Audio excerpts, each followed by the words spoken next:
गढ़मुक्तेश्वर उत्तर प्रदेश के हापुड़ जिले में स्थित एक महत्वपूर्ण धार्मिक और ऐतिहासिक स्थल है जो विशेष रूप से गंगा नदी के तट पर होने के कारण प्रसिद्ध है।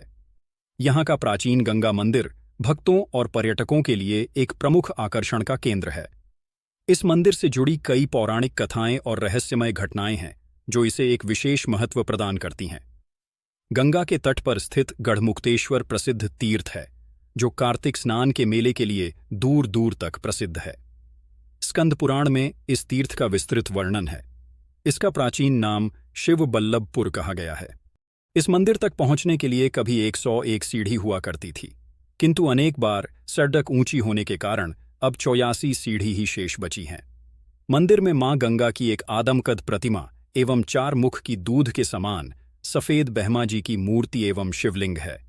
मंदिर की सीढ़ियों में एक विशेष प्रकार का पत्थर लगा हुआ है, जिससे इन सीढ़ियों पर ऊपर से पत्थर मारे जाने पर इसके अंदर जल में पत्थर मारने जैसी आवाज सुनाई पड़ती है। इस मंदिर के शिवलिंग पर प्रतिवर्ष स्वतः ही एक शिव आकृति अंकुरित होती है। मंदिर की व्यवस्था देख रहे तीर्थ पुरोहित संतोष कौशिक बताते हैं कि इस शिवलिंग में प्रतिवर्ष एक अंकुर उभरता है, जिसके फूटने पर देवी देवताओं व शिव आकृति अलग अलग रूप में निकलती हैं। बढ़े बढ़े वैज्ञानिक आज तक इसका खुलासा नहीं कर पाए कि आखिर ऐसा क्यों होता है। उन्होंने बताया कि इस मंदिर में ब्रह्मा जी के 4 मुख की सफेद प्रतिमा है। 4 मुख ईश्वर की देन है, क्योंकि इस मंदिर की स्थापना कब और किसने की इसका उनको भी संज्ञान नहीं है। उनका कहना है कि इस मंदिर की देखरेख बुजुर्गों के समय से उन्हीं का परिवार करता चला आ रहा है। पौराणिक कथा है कि इस स्थान पर महादेव के गण दुर्वासा के शाप से मुक्त हुए थे और इसी कारण इसे मुक्तेश्वर कहा जाता है। गढ़मुक्तेश्वर स्थित प्राचीन गंगा मंदिर दर्शन करने के लिए भीड़ उमड़ती है।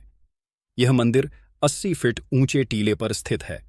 मान्यता है कि यहाँ मांगी गई मन्नतें पूरी होती हैं और मन्नत पूरी होने पर श्रद्धालु चढ़ावा चढ़ाते हैं। मंदिर की एक विशेषता है कि मंदिर की सीढ़ी पर पत्थर मारने पर पानी में पत्थर मारने जैसी आवाज आती है। ऐसा लगता है कि मंदिर की सीढ़ी से छूकर मां गंगा बहती हो। गढ़गंगा नगरी में प्राचीन एवं ऐतिहासिक गंगा मंदिर शहरी की आबादी का कहना था कि मंदिर का इतिहास हजारों वर्ष पुराना स्थित है। इस मंदिर तक पहुंचे के लिए पहले सीढ़ियां नहीं थीं तथा इसकी 4 दीवारी भी बहुत बाद में हुई। गंगा जी इस मंदिर से होकर गुजरती थीं। अब गंगा ने अपना स्थान यहां से त्याग कर 5 किलोमीटर दूर अमरोहा जिले की सीमा में बना लिया है। पूर्व में मंदिरों की देखभाल की जिम्मेदारी जिला प्रशासन ने संभाल रखी थी।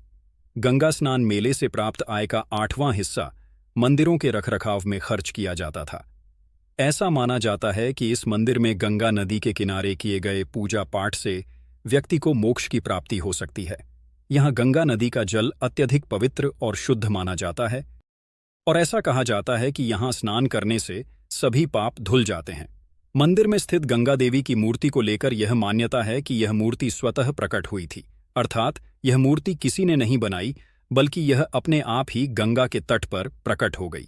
इसके कारण इस मंदिर को एक अद्भुत और दिव्य स्थान माना जाता है। गंगा नदी का जलस्तर हर साल बरसात के मौसम में काफी बढ़ता है और कई बार मंदिर के आसपास बाढ़ आ जाती है, परंतु इस बाढ़ के बावजूद भी मंदिर को कोई नुकसान नहीं होता।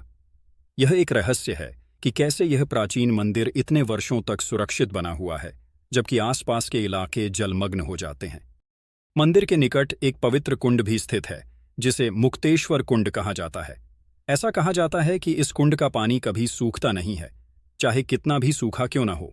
इस कुंड का जल भी गंगा के समान पवित्र माना जाता है और इसमें स्नान करने से लोगों को बीमारियों से मुक्ति मिलती है। गढ़मुक्तेश्वर में गंगा नदी का महत्व प्राचीन काल से ही अत्यधिक माना जाता है।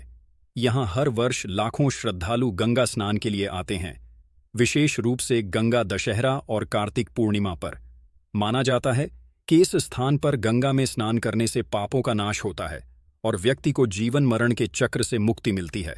गढ़मुक्तेश्वर स्थित प्राचीन गंगा मंदिर का रहस्य और धार्मिक महत्ता इसे एक अद्वितीय स्थान बनाती है। यहाँ की रहस्यमयी कहानियां और गंगा नदी की पवित्रता लोगों को बार बार आकर्षित करती है। मंदिर का निर्माण, गंगा की पवित्रता और उससे जुड़ी पौराणिक मान्यताएं इसे एक महत्वपूर्ण तीर्थ स्थल बनाती हैं, जहां आकर लोग आत्मिक शांति और मोक्ष की प्राप्ति के लिए आते हैं। इस प्रकार की और भी रोचक खबरें जानने के लिए हमारे चैनल को लाइक करें और सब्सक्राइब करें। जय महाकाल।